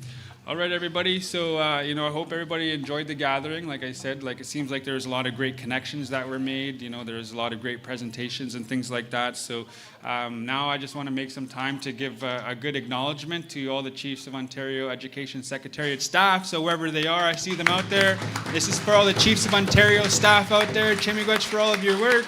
We appreciate you for bringing us all together and, making a very good gathering for everybody to attend. Chimigwech for allowing me to be your MC as well. So again, my name is Quinn Mwasagi, and it was an honor and a pleasure to be able to help guide everybody here through the gathering. I'll see you along on the conference trail. Hey, all right. Okay, so we're gonna call up our knowledge keeper, Olive Elm, to provide us with some closing remarks, and then we will close up officially with the drum. Just as we opened up with the drum, we will close up with the drum and send those spirits off in a good way.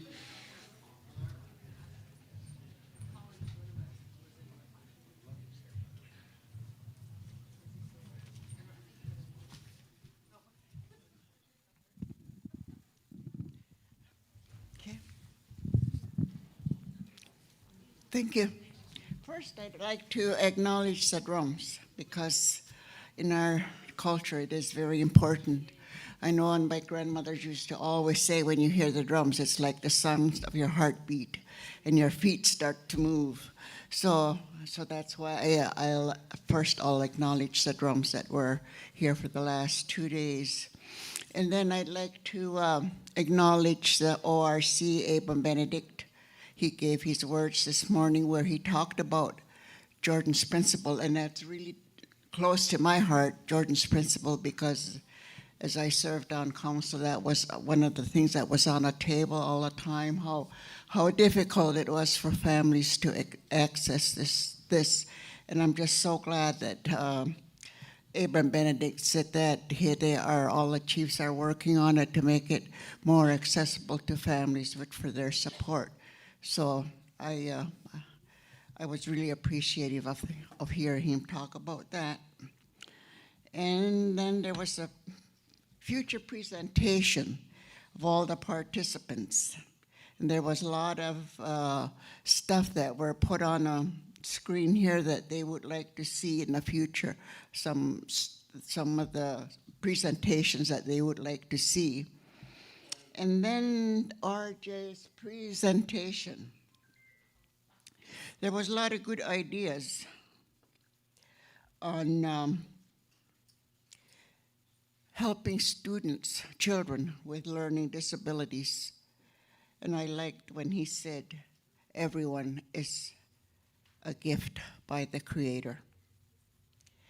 And then the workshop we attended was very informative on how to deal with trauma in the school, because when children with difficulties they do have traumas, and we did get a lot of information on how to deal with this when it occurs in the classroom.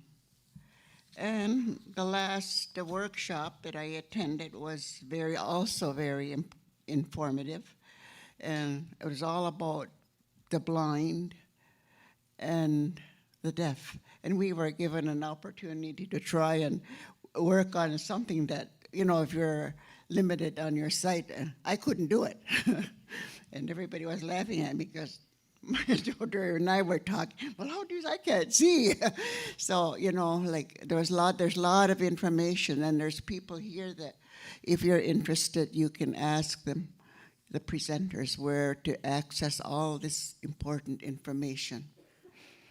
And now, as we come to the close of our gathering, once again, we give thanks to the Creator for giving us a chance to be together. We give him thanks for the people that are able to be gathered here today. And as we go home and go to our homes, I ask that the Creator watch over each and every one on your travels back home. Yonko. Thank you.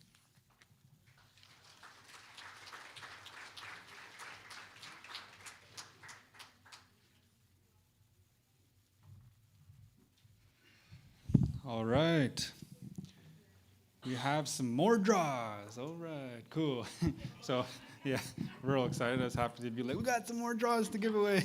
So, Chimigwech for those words. I was informed that we do have from the pen readers, the group that was out in the front there in the foyer, they have some pens that they want to give away. So, you haven't drawn them yet? Yeah, draw them. If you want. Oh, I'll draw them? Yeah. Okay, I'm not related to, maybe actually I might be related to somebody, but yeah, they didn't pay me nothing.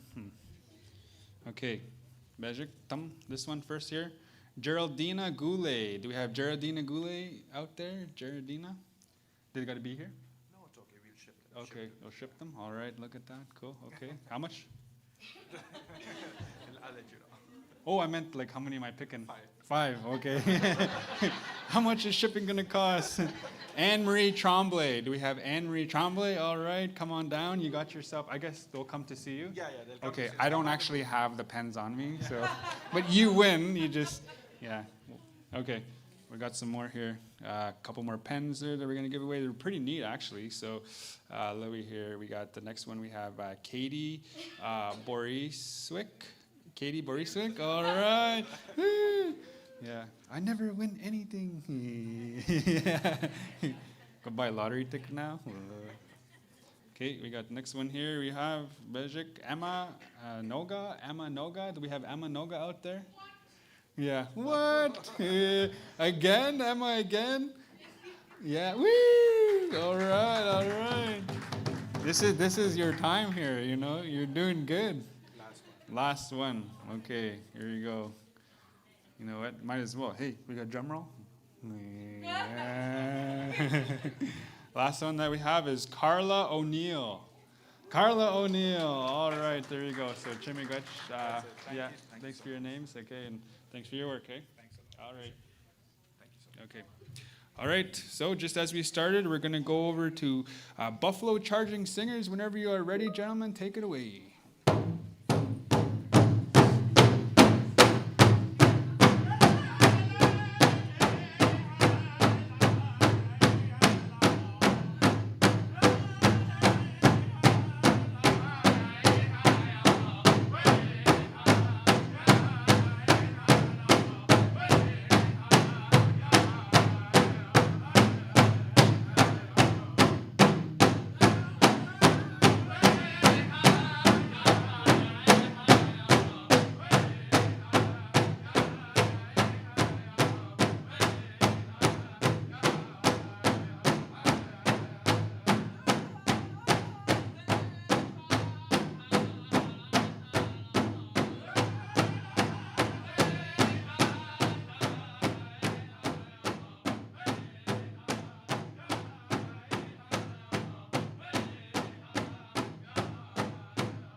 Everybody, that concludes our 2025 Special Education Sharing Forum. I hope everybody has safe travels home.